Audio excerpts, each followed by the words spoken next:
שהיא נופלת ולשלוח אותה למשמורת מעבר לים. לבוא, היום אפשר אולי להשתמש בתאי הגזע שבשן כדי לרפא מחלות. על כך כתבתנו לעניין בריאות, הילה אלרועי. אנחנו נרדים לך את השן, נכון? אתה זוכר? ולאחר שהשן תישן, כמו שאנחנו קוראים לזה, אנחנו נשלוף לך פשוט. בסדר? אורי שנית בן השש בריא לחלוטין. אין לו חורים בשיניים, אפילו לא כואב לו שום דבר. אז מה בכל זאת הוא עושה כאן? אתה רואה את השן החלבית פה שמתנדמת?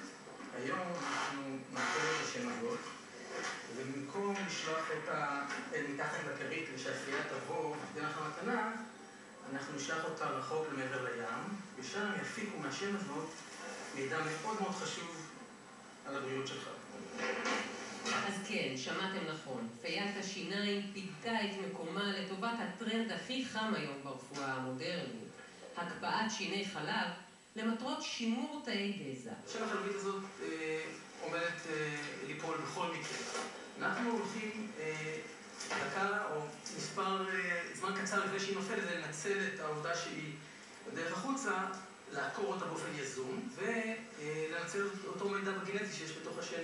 אפשר ליצור מהם תאי עצב, אפשר ליצור מהם תאי שריר, אפשר ליצור מהם תאי שומן. זאת אומרת, בעצם כמעט את כל הרקמות הקשות שיש בגוף אפשר ליצור מתאי גזע שנמצאים בשיניים.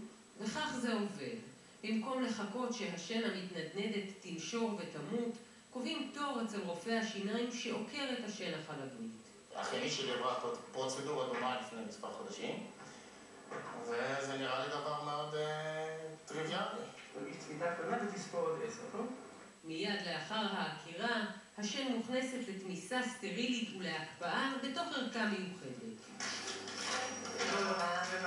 הערכה הזאת עם השן בתוכה נלקחת על ידי שליח ומועברת ישירות למעבדות שנמצאות בבוסטון בארצות הברית, שם מוציאים את הרקמה הרכה שבתוך השן, מוודאים שיש בה תאי גזע, ואז היא נכנסת לתהליך של הקפאה עמוקה, שם היא יכולה להיות גם עשרות שנים.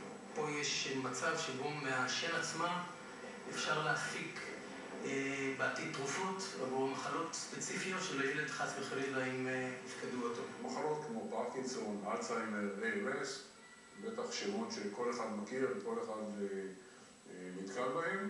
חלק לא קטן מהמחקרים הרבים שנעשים היום על תאי הגזע בשיניים כבר עברו לשלבים של ניסויים בבני אדם.